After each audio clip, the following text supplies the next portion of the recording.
uncalibrated trainings, no warm-ups. This is a very common concept, which everyone really knows, but we don't really apply it over to pistol craft as much as we really should. Now, uncalibrated just means you're not warmed up. If you think about it, any sports you've ever played or what have you, you always do warm-ups to get tuned in. You maybe go from an 80% free throw to 90-some because you get warmed up. It makes sense. But we don't have that luxury with shooting. For a lot of shooting, defensive shooting, if you think about it, there is no warm-up. You have to be ready to go. So there's two goals here. One is to know thyself when you're uncalibrated. Say, boy, when my hands are cold and I just pick my cert up or my live fire gun and just do a rep right away, I'm not as good. And the second thing on that is to actually get better being uncalibrated. General training principle is just to exercise your skills in the environment. Environment in this case is uncalibrated. So we think about live fire, that's a trick because we have all this overhead.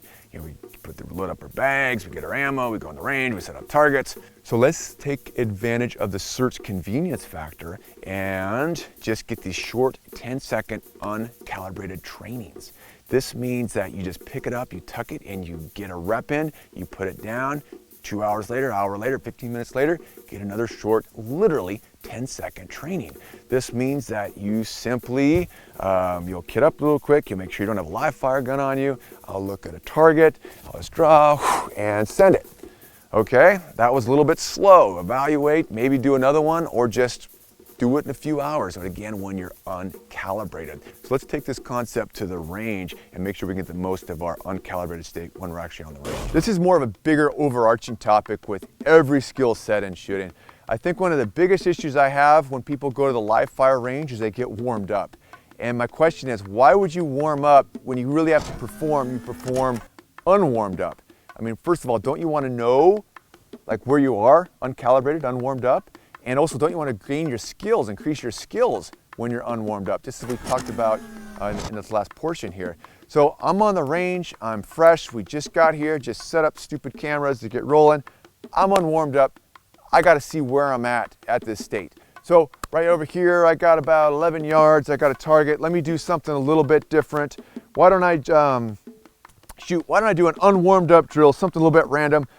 I'm going to run to a second position over here, shoot that target 3 times, do a reload, a speed reload, all right?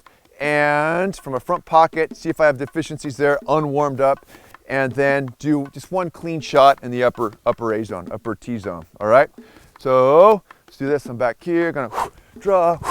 I did 4 shots, I'm okay with that. Get it out, get it out, get it out.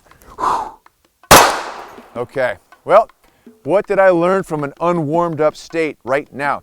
Few things. First off, I shot 4 instead of 3, but I don't really care about that, okay? My goal is to shoot multiple shots and see how they land.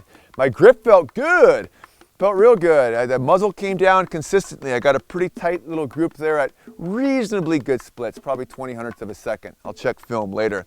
The reload, I exposed a deficiency, okay? Because I'm unwarmed up. When I did my front pocket reload, it caught a little bit, okay? It caught a little bit, and I had to re-grab it and then stick it in there. So that's my learning point. That's the deficiency. It wasn't anything to do with the gun or gun handling. It was more these other skill sets, okay?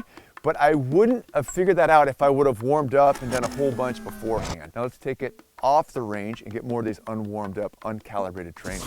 Now when you're in your own home, it's a great time to work these small trainings. So I just like to keep my cert, I keep it out on the table. So I'll get a few weak hand reps and just put it down. Then I come back again and just get a few more, maybe like strong hand reps.